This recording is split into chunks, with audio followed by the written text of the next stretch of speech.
অনুশীলনী 2.1 সেটগুলোকে তালিকা পদ্ধতিতে প্রকাশ করো, সেটা আমরা আজকে ঘ নম্বর সমাধান করব। ঘ নম্বরে আমাদের দেওয়া আছে যে এক্স এলিমেন্ট এন, মানে হচ্ছে এক্স এন এর উপাদান সংখ্যা, এক্স এর যে উপাদানগুলো আছে সেগুলো কি এন এর মধ্যে আছে। এক্স, 36 এর গুণনীয়ক এবং 6 এর গুণিতক, মানে 36 এর গুণনীয়ক বের করতে হবে এবং 6 এর গুণিতক। 36 এর গুণনীয়ক এবং 6 এর গুণিতক, এগুলোর মধ্যে যেগুলো আমরা মিল পাবো সেগুলো হবে আমাদের নির্ণয় সেট। তাহলে আমরা যদি একটু খেয়াল করি, আমরা লিখে নিচ্ছি দেওয়া আছে এক্স এলিমেন্ট এন যেন এক্স, 36 এর গুণনীয়ক এবং 6 এর গুণিতক। তাহলে আমরা আগে 36 এর গুণনীয়ক বের করি।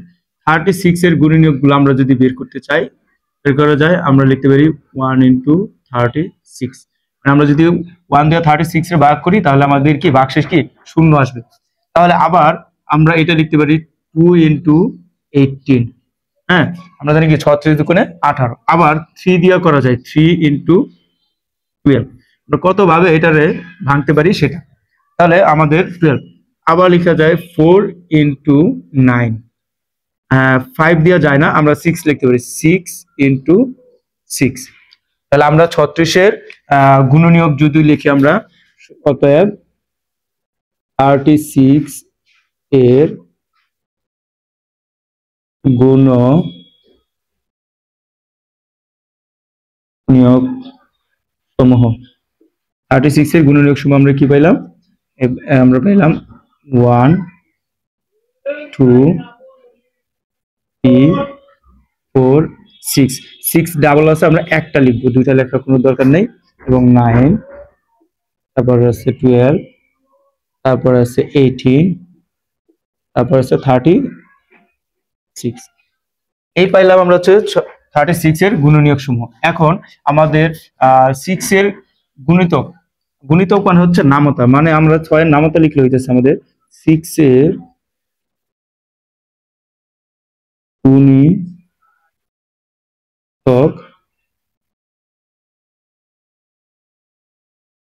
সমূহ, গুণিতক সমূহ মানে আমাদের 6 নামতা যদি লিখি 6 12 18 24 30 36 42 ডট ডট ডট এভাবে বাড়বে। গুণিতকের কোনো শেষ নেই। তাহলে 6 এর গুণিতক সমূহ আমাদের এভাবে বাড়তে থাকবে। হ্যাঁ, 6 করে, প্রত্যেকবার 6 করে বৃদ্ধি পাবে। তাহলে আমরা যদি দেখি এই দুইটার মধ্যে আমাদের কি মিল আছে, আমাদের এইগুলোর মধ্যে 36 এর গুণনীয়ক সমূহ এবং 6 এর গুণিতক সমূহ, এই দুইটার মধ্যে যা মিল থাকবে সেটা হবে আমাদের নির্ণয় সেট। এবং এটার মধ্যে কি শর্তগুলো কি মানছে কিনা আমরা একটু দেখি। তাহলে প্রদত্ত শর্ত মতে, প্রদত্ত শর্ত মতে মানে শর্ত মানে আমরা লিখতে পারি। তাহলে আমাদের হইতেছে কি আসে, আমাদের মিল আছে কি কি, এই জায়গা আছে আমাদের 6, এই জায়গা আছে আমাদের 6, তাহলে আমরা 6 নিতে পারি। তারপরে এই জায়গায় 12 আছে, এই যে 12, তাহলে আমাদের 12 নেওয়া যাবে। তারপরে আছে আমাদের 18, এই জায়গায় যদি আমাদের 80 থাকে 18 নেওয়া যাবে। তারপরে আমাদের 36, এই জায়গার মধ্যে 36 আছে, 36 নেওয়া যাবে। তাহলে এই দুইটার মধ্যে কমন আছে, মিল আছে আমাদের এই চারটা, 6 12 18 এবং 36। তাহলে আমরা সুতরাং লিখতে পারি নির্ণয় সেট। নির্ণয় সেট হবে আমাদের 6 12 18 36। এইটাই আমাদের অ্যান্সার।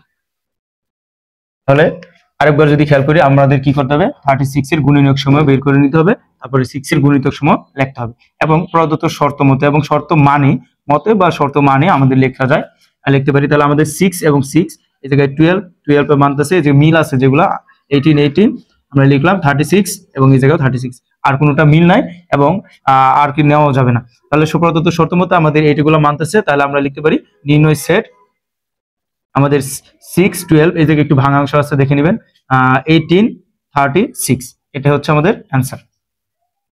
ঘ নাম্বারটা দেওয়া আছে আমাদের, যে দেওয়া আছে আমরা একটু লিখে নিলাম, এটাই দেওয়া আছে আমাদের উদ্দীপকে, x এলিমেন্ট n, মানে হচ্ছে x এর যে উপাদানগুলো সেগুলো কি আমার n এর উপাদান, x এর যেগুলো মানগুলো আছে সেগুলো কি আমাদের n এর উপাদান, এবং x কিউব গ্রেটার দেন 25, মানে এক্স এর মানটা যেটা নিব সেটা যদি আমরা 3 বার গুণ করি সেটা কি আমার 25 থেকে বড় হইতে হবে, এবং এই শর্ত। এবং আরেকটা শর্ত হচ্ছে x টু দি পাওয়ার 4 আমার লেস দেন 264, মানে আমার x এর মানটা 4 বার গুণ করলে যেটা 256 তে কি হবে, ছোট হবে, 264 থেকে, সরি 264 থেকে ছোট হবে, সেই মানগুলো আমাদের কি নিলে আমাদের নির্ণয় সেটটা হয়ে যাবে। তাহলে আমাদের n কি আমাদের ন্যাচারাল সংখ্যা, বা n হচ্ছে আমাদের কি স্বাভাবিক সংখ্যা। তাহলে আমরা লিখে নিলাম n এর মানগুলো আমাদের কি সবার আগের অঙ্কগুলো অনুযায়ী লিখতে হবে 1 2 3 4 5 6, এভাবে আমরা লিখে যেতে পারি। ঠিক আছে, এই হচ্ছে আমাদের n সেট, স্বাভাবিক সংখ্যার সেট। এখন আমরা যদি x এর মানটা আমরা যদি 1 হলে, x এর মান কি 1 হলে, তাহলে আমরা কি পাইতেছি একটু যদি খেয়াল করি। এই আমার x প্রথমে কি করতে হবে, ঘন। আমরা যদি ঘন করি তাহলে 1 এর উপরে x কে ঘন করলাম, 1 এর উপরে ঘন করলে কি আমার 1ই হবে। এবং এটা আমার কি আমরা 25 থেকে কি আমরা বড় পাবো? হ্যাঁ, বড় না, আমার কি 25 থেকে 1 বড় না, তাহলে আমরা কেটে দিব। ঠিক আছে, এবং এই x এর মান মানে 1 কে আমরা এবার যদি টু দি পাওয়ার 4 করি, মানে 4 বার গুণ করি, 4 বার গুণ করলে আমাদের কি 1ই থাকে, সেটা কিন্তু আবার 264 থেকে আমাদের কি ছোট হবে। তাহলে এটা কিন্তু আমাদের শর্ত মানতেছে, এটা শর্ত মানতেছে না, এটা কিন্তু শর্ত মানতেছে। এখন আমরা যদি x এর মান আবার 2 নেই, 2 হলে, x এর মান 2 হলে আমাদের x এর মানটা ঘন করতে হবে, মানে 2 রও ঘন করতে হবে। 2 কে যদি আমরা ঘন করি মানে 2 কতবার, 1 বার 2 বার 3 বার, পাওয়ার 3 আছে না, তাহলে আমাদের হয় 8। তাহলে আমরা যদি খেয়াল করি মান আসবে আমাদের 8। এখনো কিন্তু আমাদের এই মানটা কি 25 থেকে বড় না, তাহলে আমরা কেটে দিব। ঠিক আছে, এবং x টু দি পাওয়ার 4 করি, মানে আমার কি 2 এর উপরে পাওয়ার 4 করলে আসবে আমাদের, আরেকটা 2 গুণ করলে আমাদের আসবে 16, সেটাও তো আমাদের 264 থেকে ছোট। এই জায়গায় শর্ত মানতেছি। এবার যদি আমরা 3 করি, x এর মান 3 নেই, x এর মান 3 হলে, তাহলে আমাদের x এর উপরে ঘন করতে হবে, তাহলে এই 3 এর উপরে ঘন করব, আর 3 এর উপরে যদি ঘন করি 3 3 বার, কিন্তু এখানে নয় 3 9 27 হয়। এখন কিন্তু আমাদের 25 থেকে বড়, এটা কিন্তু আমাদের শর্ত মানতেছে। এবং আমরা যদি আবার লিখি x to the power 4, x to the power 4 মানে আমাদের 3 এর উপরে 4 করতে হবে, পাওয়ার 4। তাহলে আমরা যদি 3 এর উপরে পাওয়ার 4 করে আমরা পাবো 81 পাবো, যা কি আমাদের 264 থেকে ছোট, এটা আমাদের শর্ত মানতেছে। এবং আমরা যদি আবার x এর মান আমরা 4 নিই, এই জায়গা থেকে আমরা পাওয়ার মানগুলো নিতেছি সিরিয়াল অনুযায়ী।